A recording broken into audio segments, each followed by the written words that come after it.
Oh, he's on. Oh, that's convenient.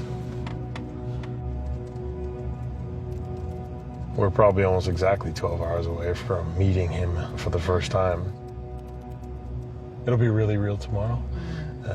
Knowing that, like, what happens tomorrow is essentially the end of his freedom, you know, his life.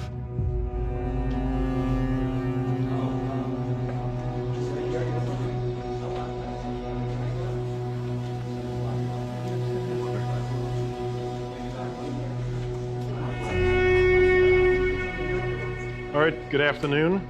I'm Greg Squire from Homeland Security in Portland, and thank you in advance for helping with this case.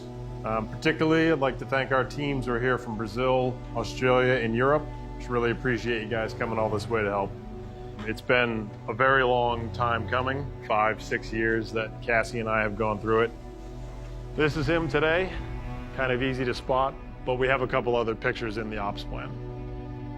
He's going to be charged with enterprise, and what that does is basically highlight what he's been doing and what the 400,000 people on his website are responsible for the distribution of millions of images and videos of child sexual abuse.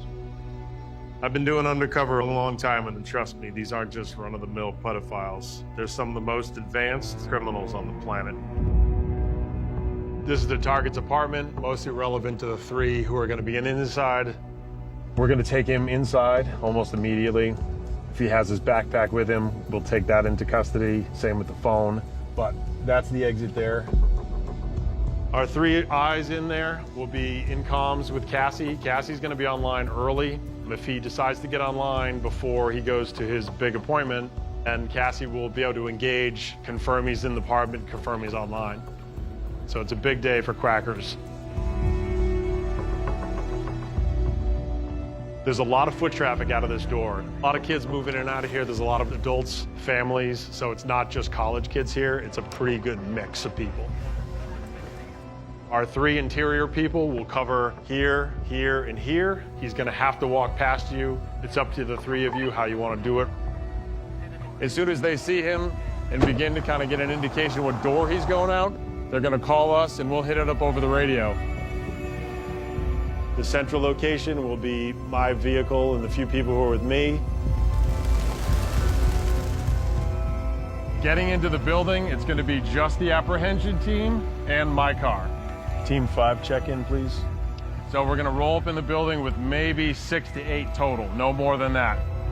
Let's get a quick radio check, like get to where your vehicles are, get your gear on, whatever you're going to have for tactical gear. Again, just to reiterate, the primary objective here is server access. Any questions? Stand by. The target is moving.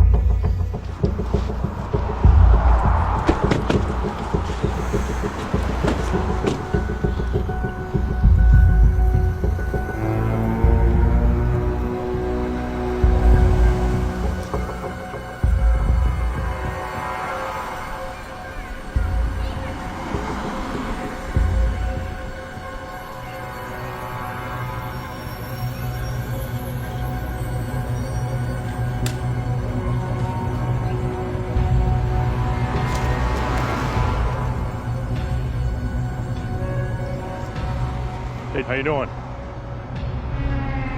How you doing, bud? Hey, Greg Squire, Homeland Security. All right, how are you? Good, buddy. Gotta have a little chat with you, all right?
Okay.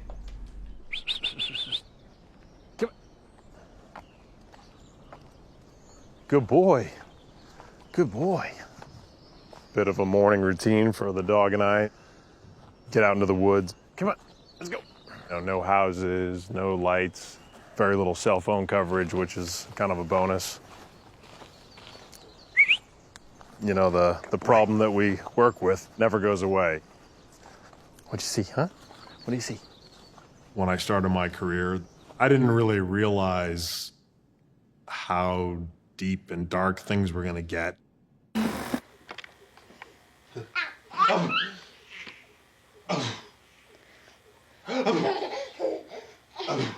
In 2007, I was working for the Postal Service. I had 2 kids at that point. My kids are the most important thing to me. But I spent 7 years delivering letters, and I was pretty much at my wit's end at that point. I applied for Homeland Security. Basically, they said, hey, you know, you're going to be assigned to the cyber group. And I said, okay, great. I was just ready to start working. Crimes against children was the bulk of what we did in that group. You know, I didn't really have any idea what world exactly I was walking into. Yes. Good boy. Good boy. Come here. Come here. The first video that I saw that really opened my eyes to what child sexual abuse was in 2008. So we moved in here when the kids were both pretty little, like maybe 5 and 2, something to that effect. And it was just such an amazing spot to get. We had a swimming pool, great big yard.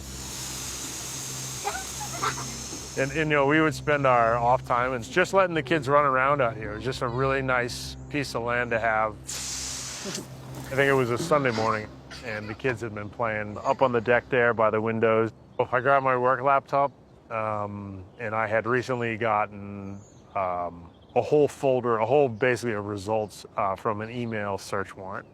That was when I saw the one email from the suspect. And I noticed there was an attachment. So I saw the attachment was a video.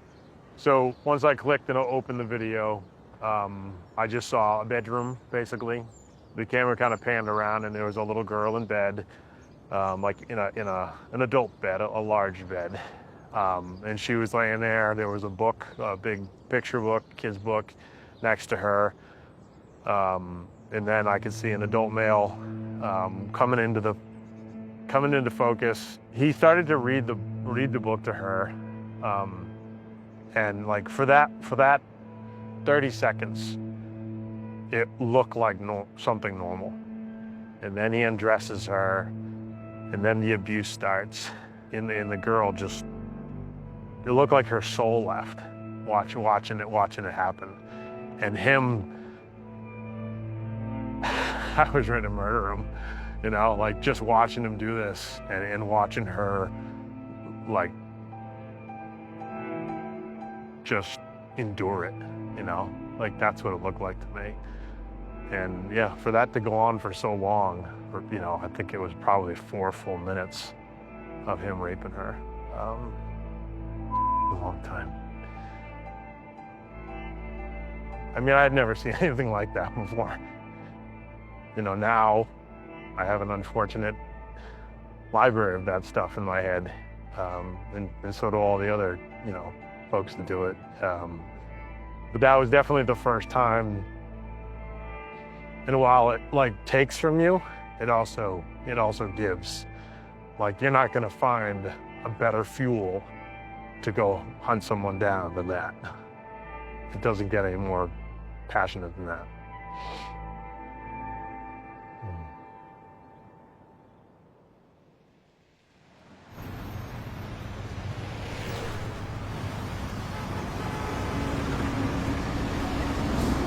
Keep it small. You can always go back for seconds. I don't really like diet-sensitive Peter. Yeah, I know. How about that? I think that's even, don't you? 1, 2, 3, 4, 5. Yeah. Thank you. Ooh. See, small piece. When I first met Greg, I thought he was very intense, super high energy, hilarious, obviously very dedicated. We became friends. Like, we really had the same passion about the work. Why doesn't it want me to go down? I don't understand what it wants me to do. It's weird. Have you been here before? If I told you to drive home right now, you wouldn't be able to make it. No, not without GPS. Just saying. We were working all the time. It seemed like we were jumping from one case to the next, focused on the trading of child sexual abuse materials. Good thing is that you come out like right in midtown. We had been doing all the conventional, email cases and Facebook leads and things like that. We would say, oh, here's this screen name. Let's ask the company who it's registered to, or let's look at the IP addresses that it's been accessing this website. It was so easy for law enforcement to go after open websites that everybody was transitioning over to the dark web.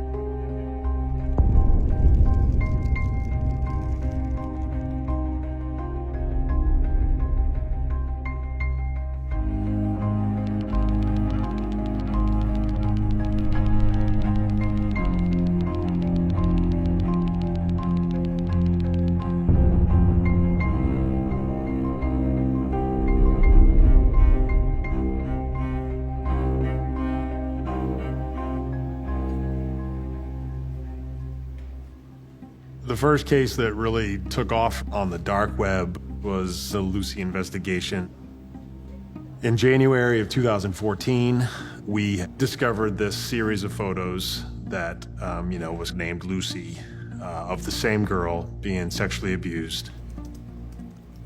In the images, we could see light sockets, electrical outlets. So we knew it was most likely a little girl here in the US. We had, enough reason to believe that she was actively being abused, and her pictures were being distributed across the dark web. As we gathered more, we learned that she had been abused from a younger age. This girl was probably 7 years old in the beginning, and we think she's almost 12 years old now. She was being raped by this man, maybe up to 5 years. I mean, it really was, it kind of took us back a breath. The dark web is built to hide your identity, to anonymize your traffic. There's no traces of any information that say, well, this is where this person came from. So literally all we had with this Lucy case was the images that we were staring at. But this offender was very good at covering their tracks. Consciously cropping out or altering images to remove specific things and be able to hinder our progress. For distribution or definitely production, we don't have that. We won't have that until we get back to the lab and do a deeper dive. We were working this every day for 6, 7, 8 months. We could communicate all through the morning, all through the night. In the photos, like all photos, there's things in the background. We were looking for clues. We watched Lucy grow up, basically, in an environment of abuse, of a systematic abuse. I mean, it really took us back, especially, Pete and I, having kids that age. About the 8th month of the investigation, we were able to identify a piece of furniture in the photos. That piece of furniture had far more limited sales than other items that we had already identified. We were trying to make contact with manufacturers and distributors and say, help us out with this, this furniture set. Can you give us a customer list? We got a list of about 40,000 people that had purchased the set. At that point in the investigation, we're looking at 29 states here in the US. I mean, you're talking about tens of thousands of addresses, and that's a very, very daunting task.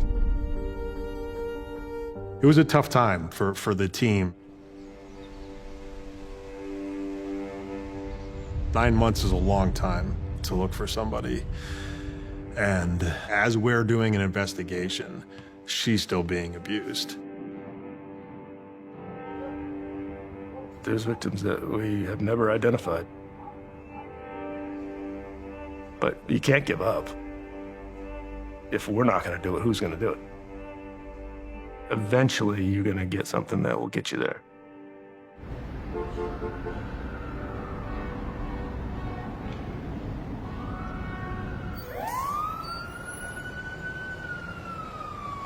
I can remember clear as day, we were talking about, he's been very careful and he's taking things out of the pictures that, he feels would help identify the girl and locate her and everything else.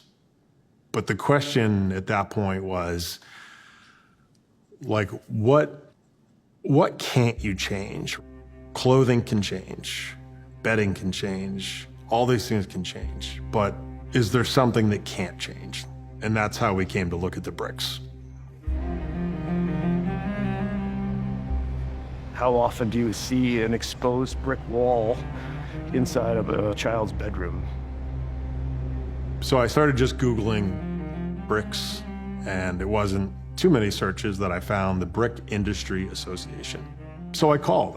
There was a number on there in Virginia, and I said, hey, my name's Greg Squire. I work for the Homeland Security, and, we're working a case of a missing girl. And the woman on the phone was awesome. She was like, how can the brick industry help? I said, well, I have a picture. I want to know if somebody can tell me something about these bricks. She said, we have brick experts all over the country. We can share it with our distribution list. And we were wrapping things up for the day.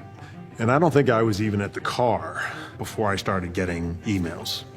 And I think we all kind of felt like that rush of adrenaline was that all of a sudden, maybe something could come of this.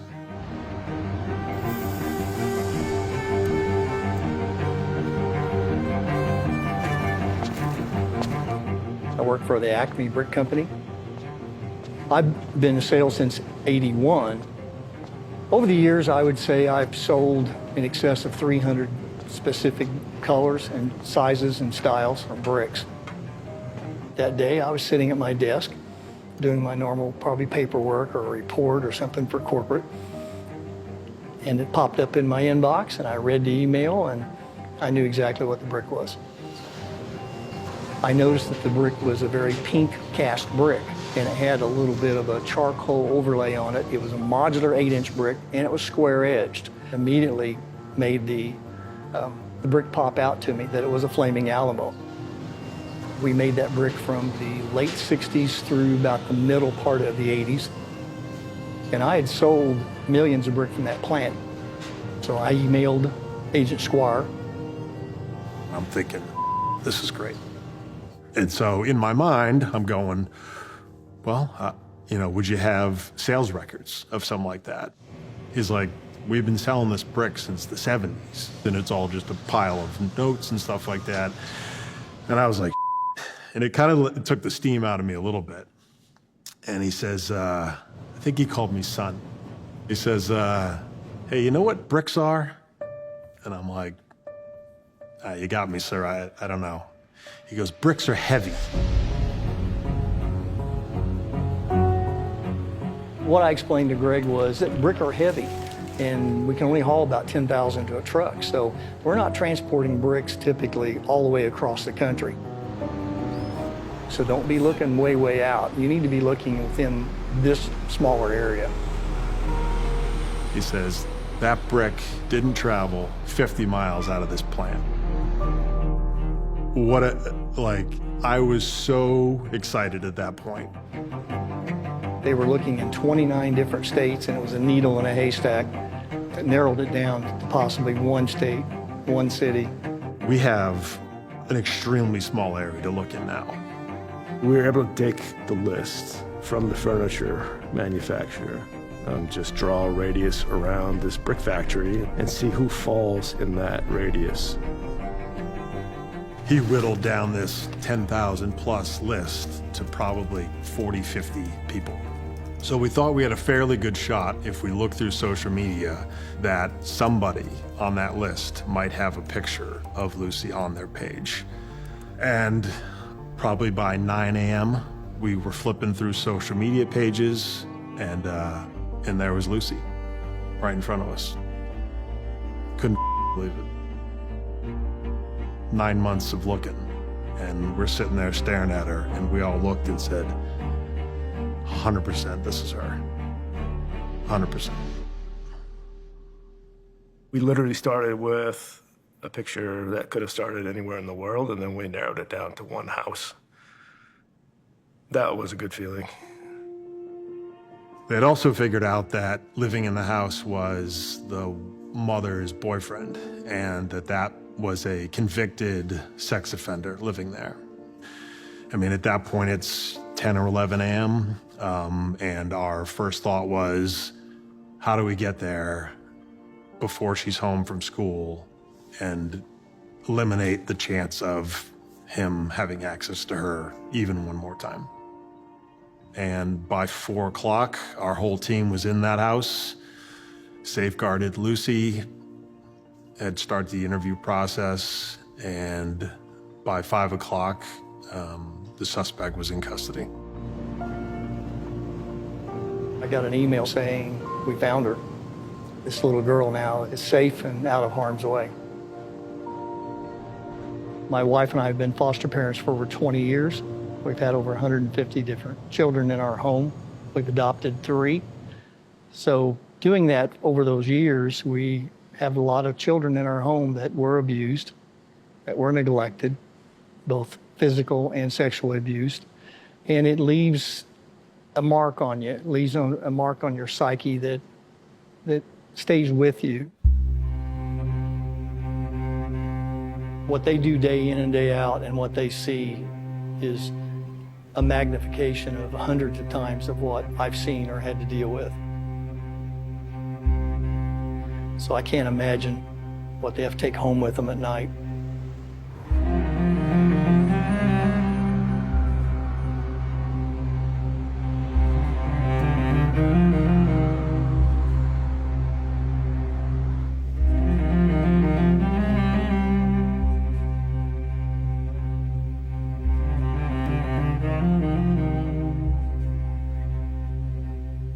After the Lucy investigation, Pete and I really began to focus and become dedicated to dark web activity. The use of the dark web just expanded, just exploded. The number of users and the number of outlets was just dramatic increase. That was our first glimpse of them creating forum-based websites. Those sites just look like a regular forum of people who all had a shared interest. People can belong to woodworking forums and gun forums and car forums. The structure is exactly the same, but for the content. They trade child abuse material all through the day and all through the night. Each site kind of has their own niche. So this might be only boys, this might be only girls, or only hardcore. You build a community around it, and you quickly find out that there aren't just ones and twos of guys interested in this, but there's thousands.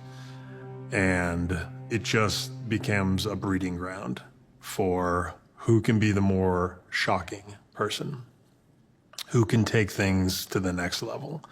We saw the abuse of children getting younger and getting more violent. Probably it was out there, 10 years ago, but now we saw it all in one place. And with this anonymous network, they were hiding nothing. They felt free to say whatever they wanted, and that's frightening.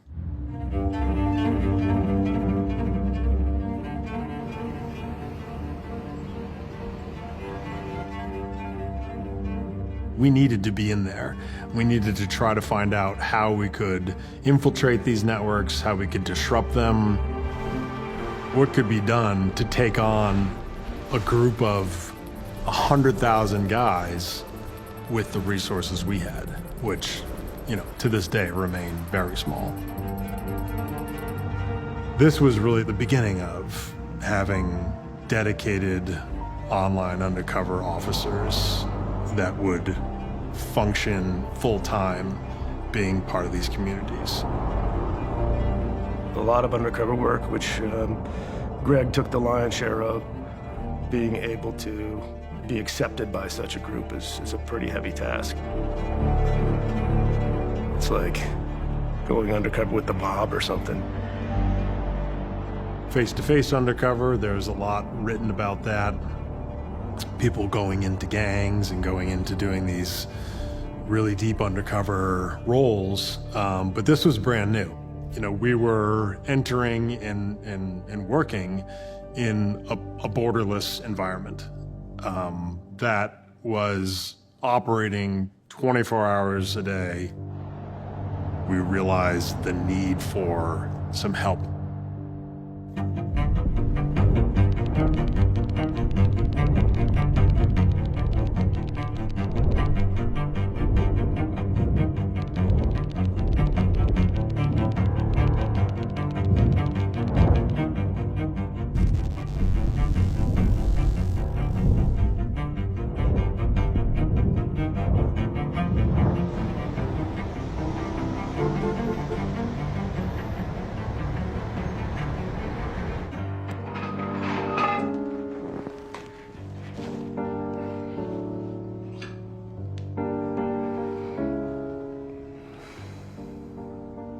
I remember my first investigation, my first role, my first task in this new job was watching several hours of a kid being raped in a hard way. It was really difficult for me. And it changed me as a person, as a man, as a father. It changed me. And that's when Jet Boys, BAP, and GAP came online. I think that's the first time we see the Russian sort of... We established a network with different investigators, and it's easy to send a message to someone like Greg and all the other Gregs that I know around the world. It takes a network to defeat another network. Globally, we were all trying to find our way, trying to find a strategy so that we were focusing on the most violent offenders, the most dangerous offenders. In 2015, a dark website opened up called Baby Heart. Baby Heart was a board on the darknet dedicated to babies and toddlers, pictures and movies of babies and toddlers being abused. Contents, the pictures with babies was terrible. A guy named Twinkle was the self-professed operator of the site. Naturally, he became a person of great interest to all of us. He was not just the administrator, but a major contributor. Twinkle was the worst person on the darknet regarding the crime of child abuse. There was times when he was contributing almost an unbelievable amount of material. I think it was somewhere between 12 and 15 children at that point that we could attribute to this one guy. And to watch somebody abuse, rape a baby, there's nothing human about it. De qualquer maneira, tendo as passwords será sempre mais fácil. That became an instant focus for our online undercover work. We started to work with the Interpol, Homeland Security from the United States, Australia, England, Spain, France. Everybody was chasing Twinkle. Baby Heart went from a couple thousand to 100,000 members, but trying to work on the identification of Twinkle was difficult. The paranoia in this community is ever present. There really is no letting your guard down. Twinkle used several maneuvers to cover the tracks on the darknet. He was writing in different languages, like French, Spanish, Portuguese, English. In those chats that were written in English, he used an expression. He said, "It cost me the eyes of my face." It's a Portuguese expression. It's not an expression that you can use in English. It was the first clue about the nationality of Twinkle. Our Brazilian partners had arrested a guy that had a relationship online with Twinkle. When this guy was arrested, they seized a lot of evidence during a house search. What they found was a link to a Facebook page in Portugal. That is what, in fact, broke open the case. Some of the pictures that we had of Twinkle abusing the children, we could see his hand. And his hand had a skin condition. And once we started that deep dive on that page, we saw a few pictures of that individual's hand. The pattern, the color of the skin, we had a match. We felt comfortable enough to get a team together to head down to Portugal. Greg was part of the team that was supporting us with his knowledge, with his experience dealing with this kind of offenders.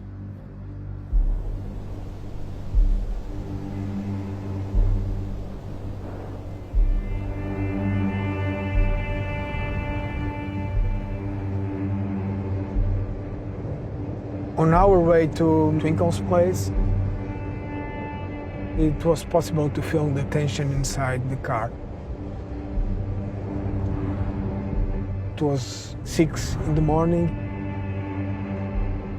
I remember my heart beating a lot. My main concern it was finding and seizing his hard drives, because we are not talking about files. We are not talking about digital evidence. We are talking about victims. We approached his residence, pretty country road, farms here and there. And Twinkle's house was on the right-hand side as we approached, a place he would pass by in a heartbeat. We stopped the car. Everybody jumped out of the car.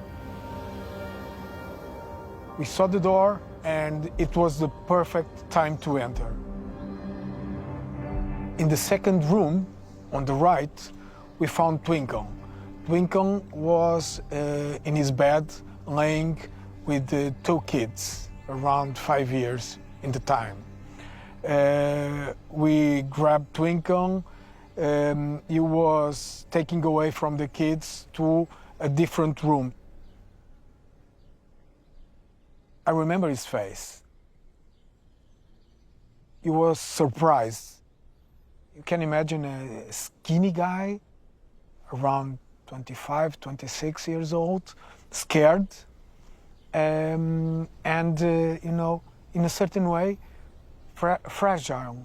Like these guys, they have a perfect world in the darknet, but in real life, they are not that strong. They are weak persons. That's why they do this to the victims, because they are weak.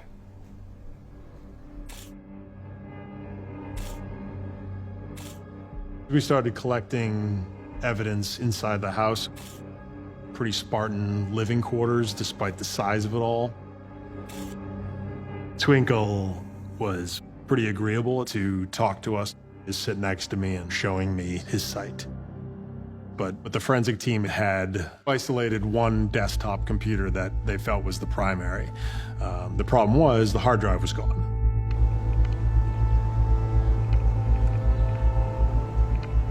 I asked them, where is the hard drive?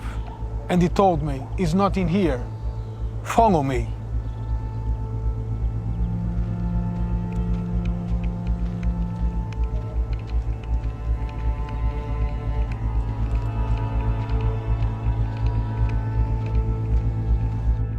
He was entering deeper in the bushes. I said to him, slowly, walk slowly, because we didn't know if someone was hidden in here to support him or if there was something that he can use against us. I told him, don't try to escape, because we will chase you.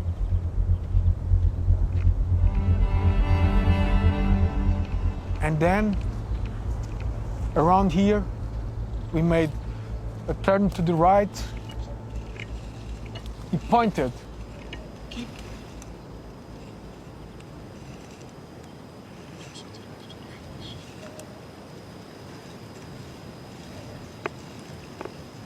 He grabbed a plastic bag with the hard drives inside. I didn't believe that he was hidden, buried here in the middle of nothing and really far away from his home.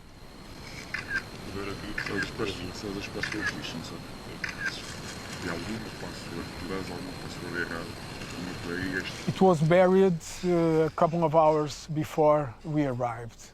He abused the kids that were in his bed with him, and he took some pictures, made some movies, and he stored everything on the hard drive. And he came here in the middle of the night and buried again the hard drives. As the search continued and questions were being asked of Twinkle, we went out to look at his car. And when we opened the trunk of the car, it looked like Twinkle was leaving for the weekend. There was some kids' toys, like some pool toys in the car, cameras, there was handcuffs, sex toys. And what he ended up admitting was that he had a weekend planned and that he was leaving that morning to go meet another offender, and that they had organized this weekend to bring each other's children to this Airbnb to have a weekend of abusing all the kids together.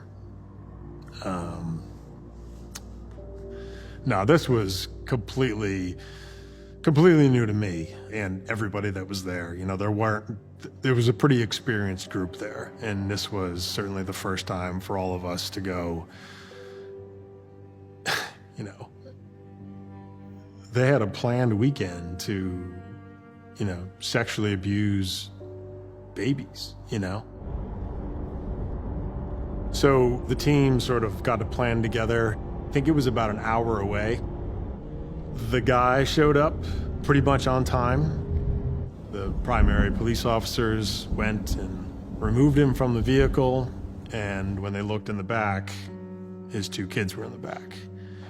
He decided to start confessing shortly thereafter, told us he was the one that they call the Forgotten.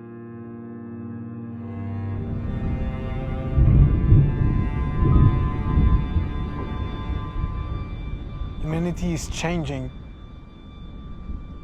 You can see the sexuality is changing, and the internet is increasing this type of crime, because we always had sexual offenders.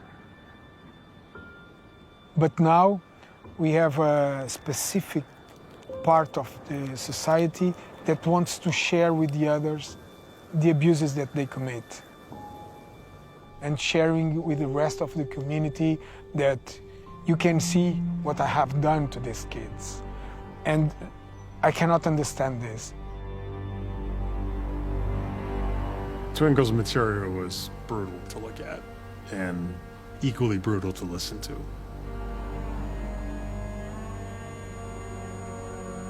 Any video, especially with audio, of the infant abuse is the hardest stuff to watch. Someone else from another country dealing with this crime, you know that that person have the same issues that you have. And Greg have that issues for sure, because it's too much. It's too much every day, every day. It's not a bad week or a bad day at the office. It's a bad life. The problem is the availability of it, right? If I'm an undercover gang guy, like I have to put on my like you have to like kind of get ready, right? Yeah. Like there's A ritual. a ritual Yeah. to it, right? I don't have that barrier. So all I have to do is turn on my computer and I'm that other person. And each time you flip open the laptop, you're in that world and you're having conversations with people about just the most horrible stuff. And then you can close the laptop and oh, I gotta get to the game. Come on, White! Use each other, let's go! Nice. Oh, nice pass.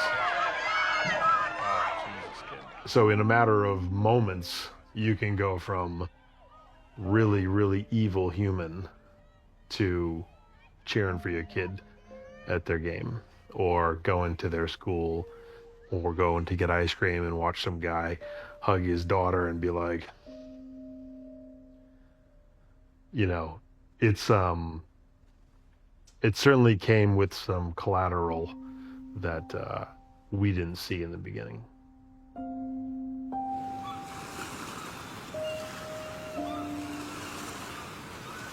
I go to some special places.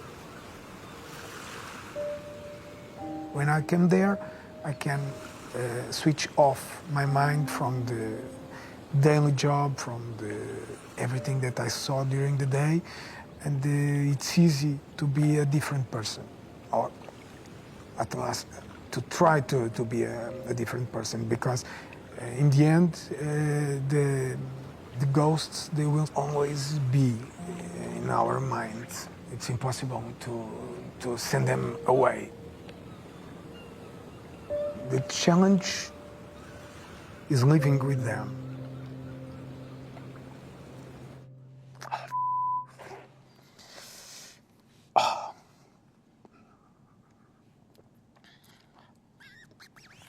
Sorry. Okay. Yes. Yeah.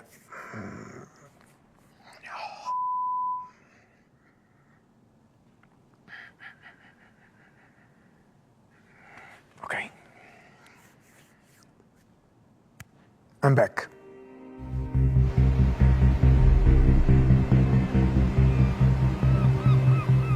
After the arrest of Twinkle, we thought maybe at least it would give pause to Baby Heart. You know, that was the objective, right? To take this kind of site offline. But when we asked Twinkle, how do we take it down? How do we shut it down? I mean, I can't do that. You know, that's Lubasa. And so we pressed him a little bit, you know, who's Lubasa? And, you know, he just said, I just know him as Lubasa. He's not a guy who talks a lot. He just is the big boss. Lubasa, his name had been around for a number of years. We knew Lubasa to have up to 6 different sites kind of under his overall control, maybe 500,000 users. We had been compiling little bits and pieces on him to build kind of a dossier up. Through that, we started to get closer and closer to him. The break came from another agency, and they came to the working group and said, hey, listen, you know, we think we know who it is.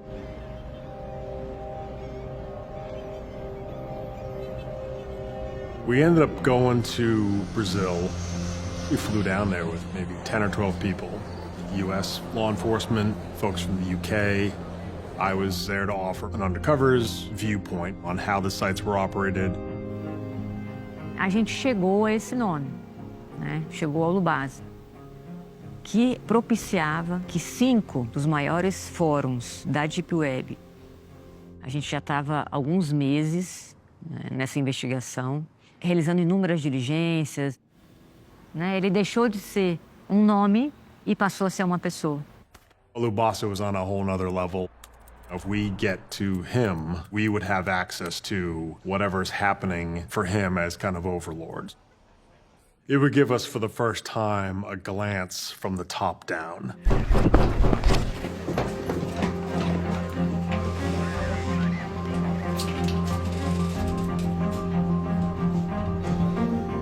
A gente vai tirar em Brasil, porque aqui não dá pra trabalhar. Senta aí. Senta aí, tu tá demorando demais. Ei, caralho, isso aqui tem demais. Agora, vai. Se explica a pergunta dele aí agora. Agora ficou claro que você tá preso. Você entendeu agora? Você sabe bem o que tem ali, sabe bem os tipos penais, sabe tudo. Lubasa was asleep when they went in. They roused him, and he was a little uncooperative in the beginning. Você pode dizer quais são os sites que tem ali? Diz a relação de sites que você domina. Eu tô perguntando por curiosidade, porque eu conheço uns 8, mas deve ter mais. Pode dizer aí? Central Park, né? He was a young guy, under 30 years old. The type of person we are arresting are now getting younger and younger, A gente não veio aqui à toa. A gente não veio aqui pra brincar, ficar tirando. They grew up with a phone, they grew up with a laptop, they grew up with a computer. More often, working in the IT field, web developer, software engineer. I mean, that's a skill set that we never saw even 10 years ago. They spend 40, 50, 60 hours online. This was life for this guy. Tudo isso aqui são sacos com lixo. Né? E o nível da cozinha tá muito pior. É difícil descrever. Você tem que chegar aqui para ver e cheirar. On the dark web, Lubasa was a master puppeteer, sort of say. But in reality, his day-to-day life, somebody living in basically the squalor. Ele não tem cama em casa montada. And yet, here's this couple $1,000 machine running the abuse of 10,000 or more, child victims. Porque eu tenho uma peculiaridade muito ruim. Eu me coloco no lugar da vítima. Então eu sofro muito com a vítima. Isso é péssimo. Quando minha filha nasceu, eu comecei a deixar de me colocar no lugar da vítima e passei a colocar ela no lugar da vítima. É uma coisa muito difícil para mim.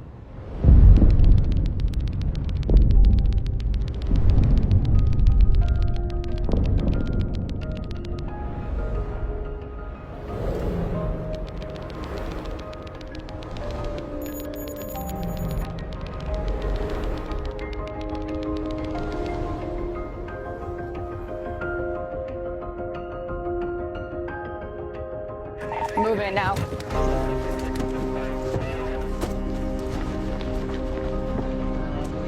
Thousands of leads were sent out to locate and arrest individuals who had been part of Lubasa's network. Police for the warrant, come to the door! Individuals on his sites that are viewing child abuse material.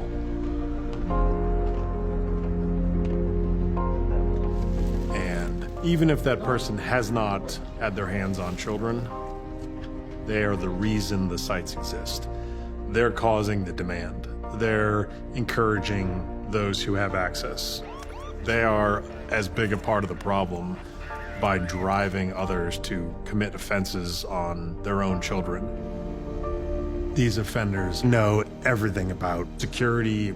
They are technically savvy, and they're always going to be making changes to try to elude law enforcement. But thanks to our online undercover work, we were getting things done that years before you wouldn't have thought possible, making arrests and, just making a huge difference. That's an adrenaline rush that it's hard to match.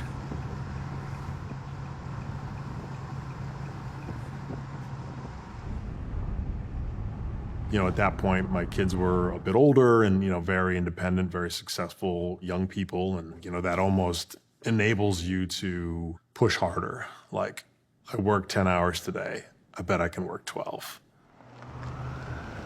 I bet if I get up at 3 this morning, I can surprise somebody online and I can get something else done.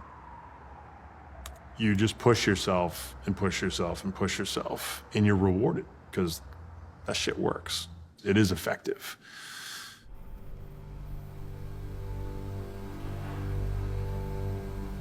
But meanwhile, personally, you know, you're kind of losing. Who was I? Who's Greg? I don't even know what he likes to do.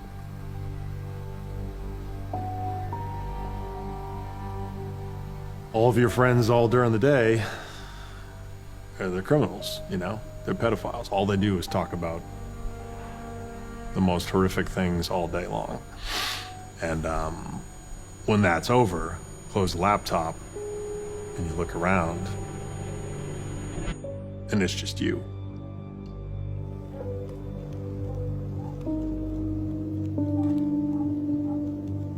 It was easy at the time, you know, to pick up a glass or a ball or whatever it was.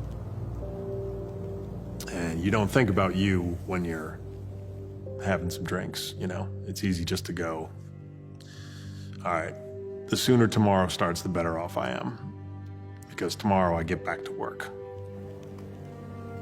You know, I definitely had a time when alcohol was a bigger part of my life than it should have been. Numbing yourself for a number of hours is not a solution. We had been running at a heavy pace. There was no other focus than the job. It's very easy to go to some dark places, I think. Pete's my best friend, you know, and your best friends can see things that others can't. And they can see those little changes, and we had a talk, or maybe a dozen talks, I think. I noticed things that were obviously affecting him. Definitely unfocused anger at times that seemed out of place. Uncharacteristic. It's just turned darker, I guess. It's hard when the thing that brings you so much energy and drive is also the thing that's like slowly destroying you. Not too long after I got divorced, and just a lot of things were happening, you know, in my own headspace. I think the hardest part of that was, I guess, admitting it. And I remember calling up my sister, Robin. We went out into the backyard of where I was living, and we sat there, and it took me a good 4 or 5 minutes to say, you know, I think I'm suffering from pretty bad depression. I think I was ashamed, you know? I think I felt shame that I had kind of succumbed to that. You're supposed to be bulletproof, right? You work in a space where horrible things happen every day, and you need to stand resolute every day and just be, you know, be tough or whatever we tell ourselves. And that was a big step in, I think, moving forward. I stopped drinking at that point, mostly out of fear. I think my birthday was the last day I had a drink that year. And I had actually opened a beer, and I remember having a few sips of it and then just putting it down. And that was it for 2 full years. That was that. And I needed to try to focus on getting my head straight. And a lot of that was for my kids, you know? I didn't ever want to be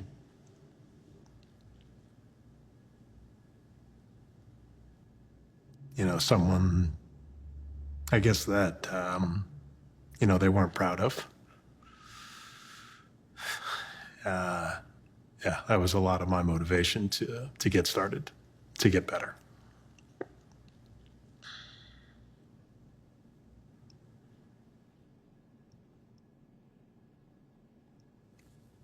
You said you were fearful? Yeah. What do you mean? Suicide. I just didn't want to have those thoughts anymore, I didn't want to hide from the pain. I didn't want to run from the pain.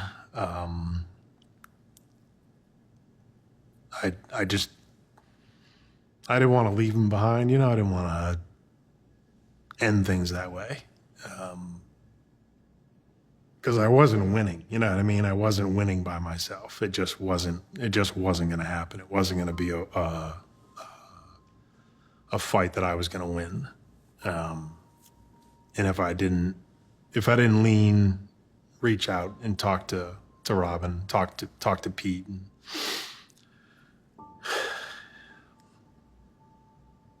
and maybe be in a bad place. And I just didn't want to be there.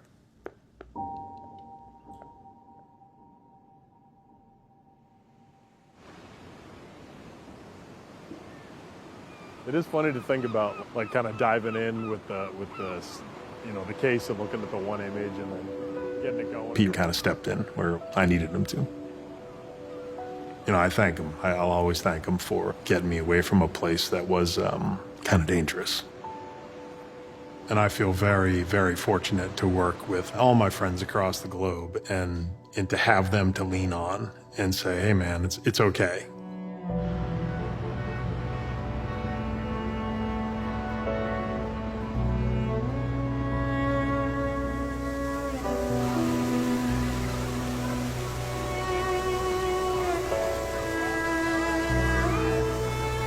Я помню первые годы, наверное, работы.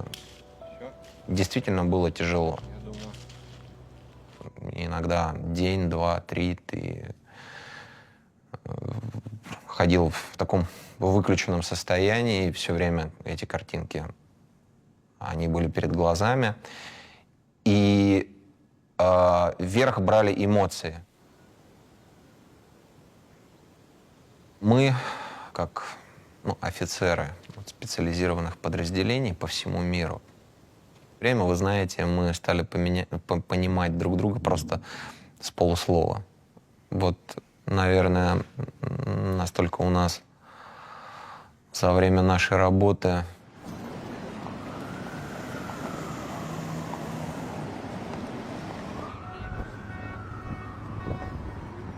One of the worst guys that was not captured after the boss's arrest was a user that went by LBO, or lover boy only. And, he and I had interactions over the years. He was a boy lover. He always loved things more violent, more on the rough side of things, a lot of rape, bondage, things like that. And even other users were going, what's wrong with this guy? He's talking about some really, really violent and extreme things. LBO got the attention of the community right around November 11th, 2020. He was making a claim that he had kidnapped a boy. And I was online that day and had read some of the comments around it. And, we read those with a grain of salt. It's not uncommon for users to talk that way and to go down those paths. And LBO, he was asked, yeah, I'm sure you did this, stop around, it's not funny, or whatever the reactions were. But LBO took it upon himself to provide a proof of life picture. And this is a boy who's clearly in distress. I can see his face clear as day, a blonde-haired boy. That really made my heart start to race. We knew LBO to speak English and Russian. Probably more likely, somebody from Russia or one of maybe the Ukraine or something to that effect. There was no doubt in my mind who I was going to reach out to, like, straight away.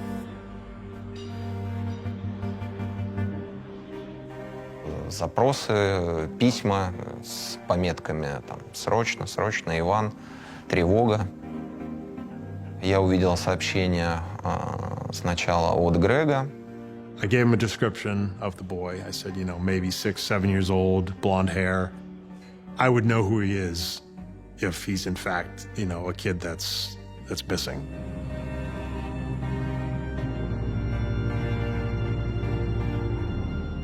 Loverboy Only, ЛБО, сокращенно, показал фотографии. 2 или 3 штуки мальчика. А сравнив фотографии, пришел к выводу, что это действительно тот пропавший мальчик, которого ищут сейчас в России. Значит, 28 сентября 2020 года в отдел полиции поступил телефонный звонок от взволнованных родителей, которые говорили, что у них пропал при неизвестных обстоятельствах их сын 7-летний, который возвращался домой из школы.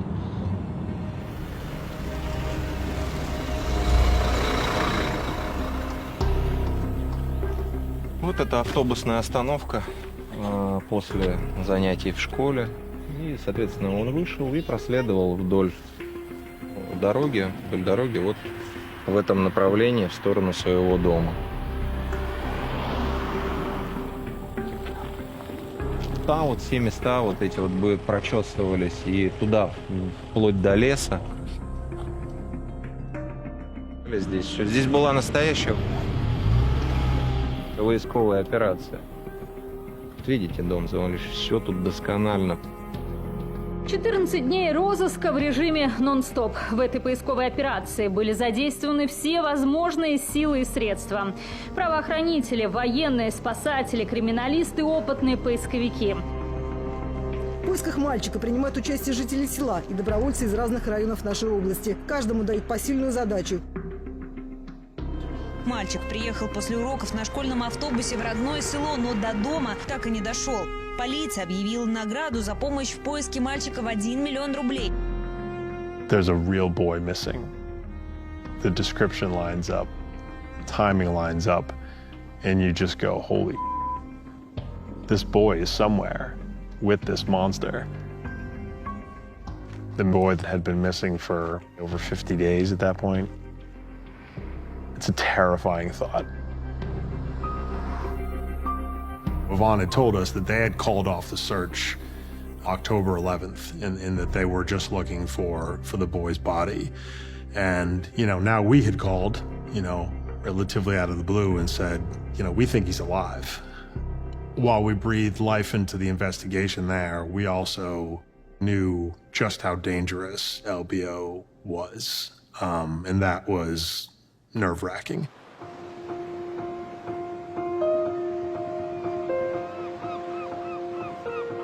For me, and I think for everybody, was the incredible pressure to try to find him as fast as possible.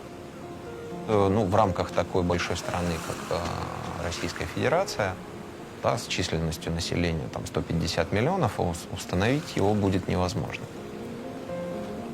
Yvonne doesn't work dark web cases. He's a street cop. He's boots on the ground kind of guy. We knew we were going to need some serious resources to get this done. And, those resources certainly included large data sets, large databases that Interpol holds.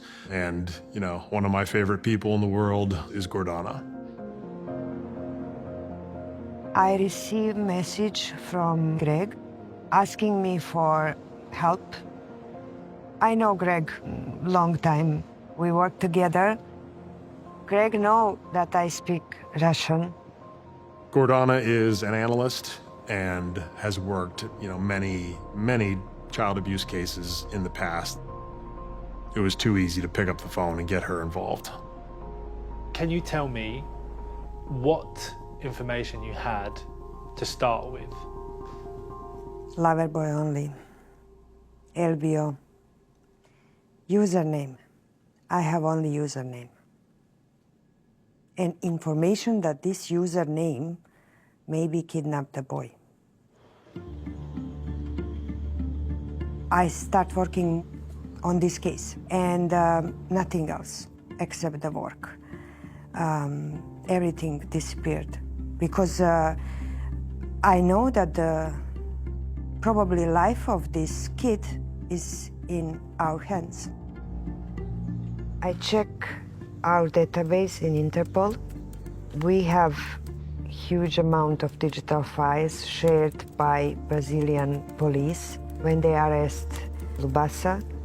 And I found more than 13,000 digital files connected with Loverboy only. Photos, links, messages, posts on forums.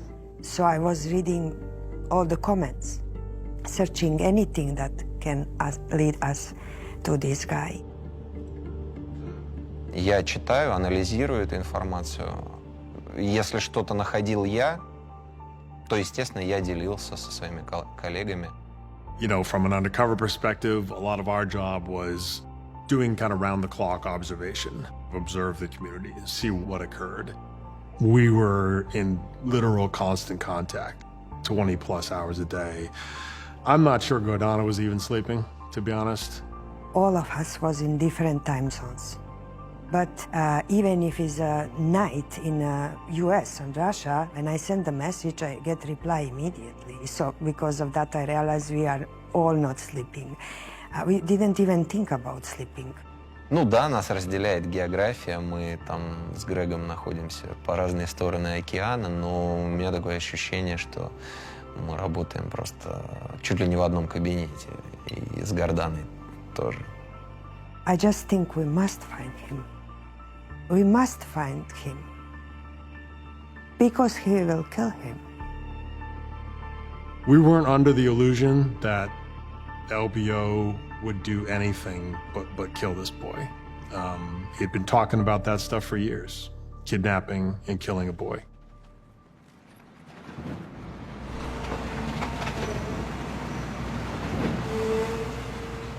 These users, they very care about security. Because of that, it was very difficult to find him. But they made mistake. And we are hunting for these mistakes all the time. Gordana built a profile on this guy, and there was 3 little nuggets of information that were really interesting. The first one was that LBO seemed to suffer from schizophrenia. Now, in Russia, people that have diagnosed schizophrenia actually are entitled to a pension, some compensation every month from the government. That would be something that Yvonne and their team could look into. The other point that they found was he talked quite a bit about his brother's occupation, and it was an occupation that probably could be checked in databases there in Russia. And then the third point was LBO had a conversation with another person about his mother being killed in a car accident. And actually had a date, a year, rather, that car accident had occurred. Мы стали, так скажем, пересекать полученную информацию, пересекать эти списки между собой. И в одном из списков мы увидели, что пенсию по психиатрическому заболеванию получает некий Копылов Дмитрий, 94-го года рождения. Нас уже как бы сразу передернуло. Мы подумали, неужели это он? Мы позвонили нашим коллегам, и они подтвердили, что да, действительно, его родной брат работает в их подразделении. С этого момента ни у кого вообще не осталось никаких сомнений, что личность пользователя ЛБО нами установлен. Единственный оставался вопрос, жив ли мальчик. К сожалению, зачастую факты пропажи детей от аналогичного характера заканчиваются смертью ребенка. Нами было после этого незамедлительно принято решение об обыске по месту жительства Копылова. Не выдать себя, да, то есть мы примерно за километр до дома заглушили машины, чтобы преступник не слышал звук двигателей, чтобы он не видел свет фар. Вот мы тихо все вышли.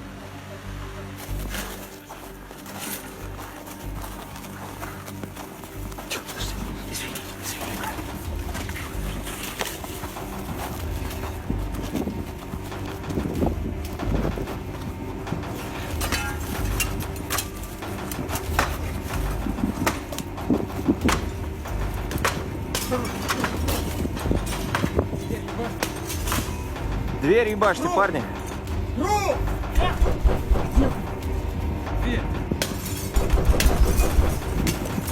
Давайте кто-нибудь туда, внутрь. Вот дверь, парни, вот все, давай, сюда. Ломай. Давай, ломай. Все, внутри. Соня!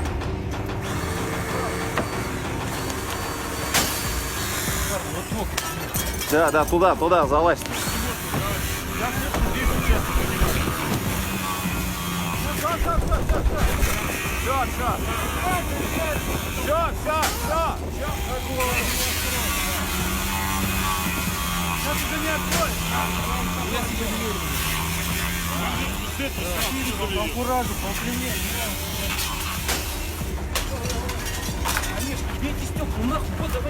Да давайте здесь заходим через окно. Заходите через окно, быстрее. И тут просто произошло чудо. Ну, быстрее. Мальчик! Да ладно! Сука, давай, блядь, парни, мальчик внутри! Пацаны! Открывай дверь! Дверь открывай! Дверь! Открывай, курица! Ебашьте его там, блядь! Дверь открывай, блядь! Офицеры спецназа крикнули нам, что мальчик жив, он здесь. И мы закричали, что мальчик жив. Мальчик там. Мальчик там, все, слава богу. Да! Да! Дверь нам, блядь, откройте, вы ебаные братцы! Открывайте, пацаны! Ну кто-нибудь! Дверь, блядь! О, нормально. Да, живой! Бронированный. Стоп! Так, стоп! Так, все, не надо, так, следствие. Те сотрудники, которые проникли через окна, они практически сразу задержали то есть взрослого мужчину, которым оказался Копылов Дмитрий.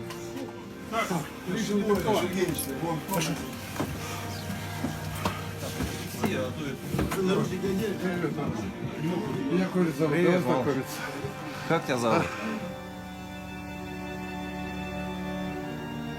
Я подошел, взял его на руки.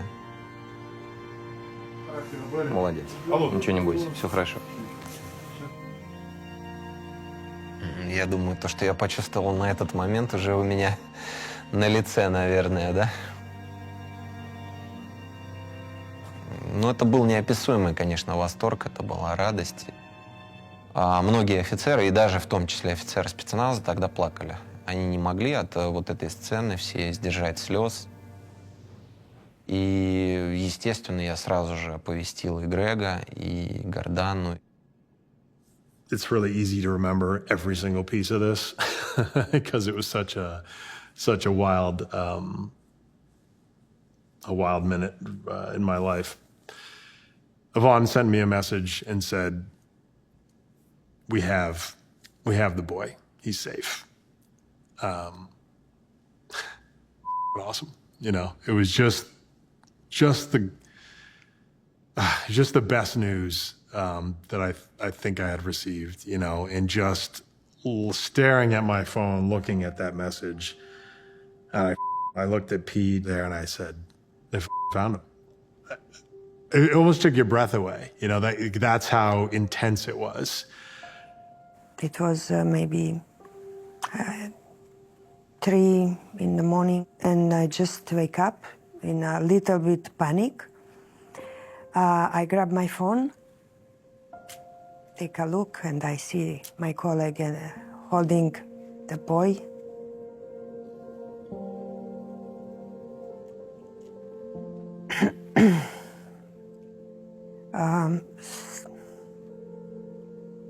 no words to explain this moment. Приехал микроавтобус, где находились родители. И они просто его схватили, обняли и плакали. You know, and seeing that picture of his parents hugging him.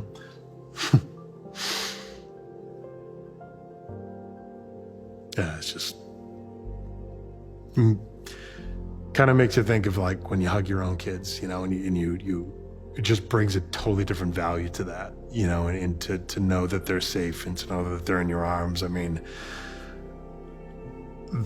those parents were told a month earlier that their son was dead,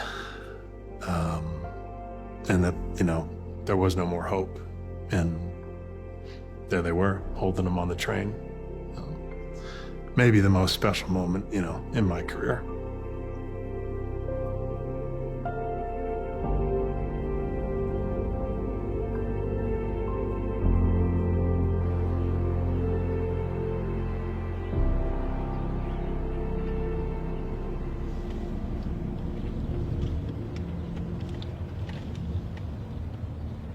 Здесь был, да, 3-й раз я здесь, но каждый раз с таким трепетом прям подъезжаю к этому месту, потому что здесь, конечно, в один из осенних дней 2020-го просто произошло чудо. Никак иначе это назвать не могу.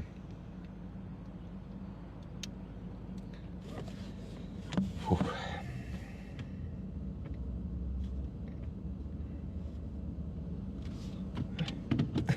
Неподдельные эмоции, извините.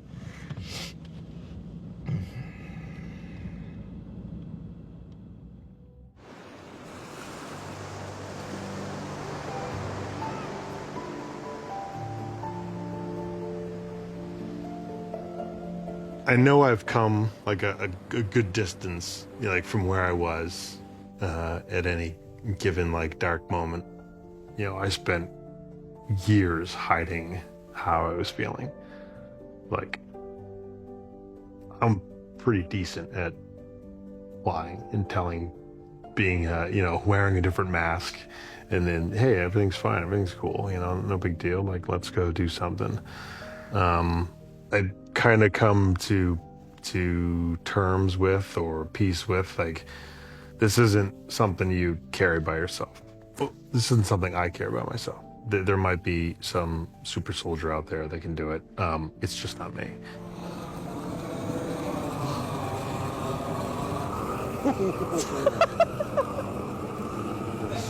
Today, I have a conscious effort about recognizing what's going on that's good. So beautiful. Like every moment with my kids, I'm truly thankful for that stuff. I believe in this mission beyond 100%, and I believe in the people, and I believe in, you know, we can make a difference, but I want to be able to continue making a difference. What little sacrifices I feel like I've made over the years, I would do it again, over and over again. I couldn't see myself doing anything else. I feel honored to be part of the team that can make a difference, instead of watching it on TV or hearing about it and going, shit, that's awful. I'd rather be right in there in the fight, trying to stop it.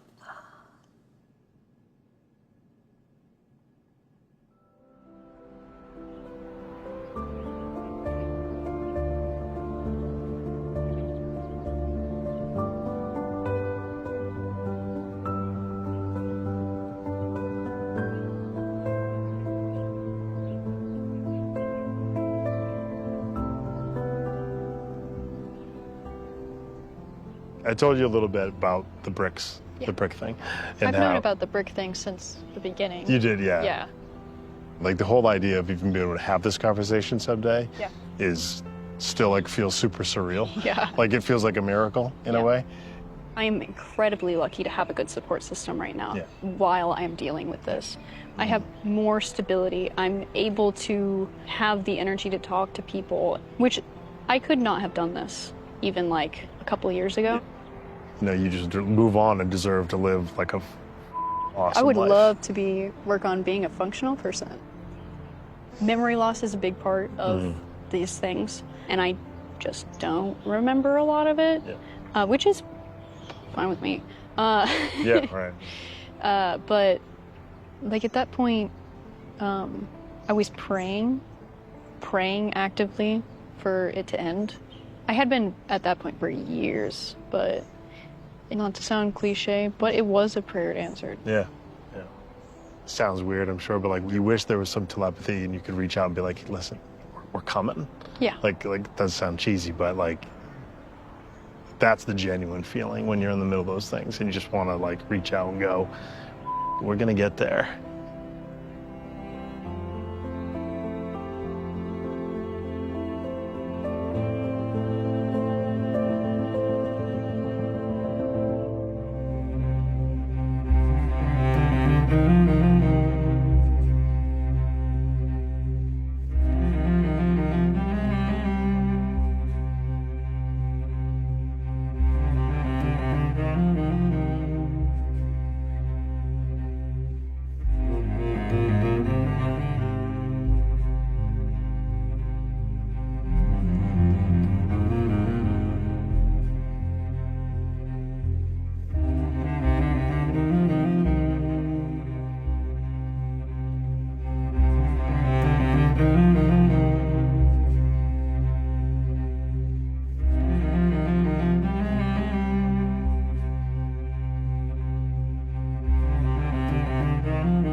Step into a world of secrets with BBC Podcasts. You know people don't want you to do a story when they come at you with a gun.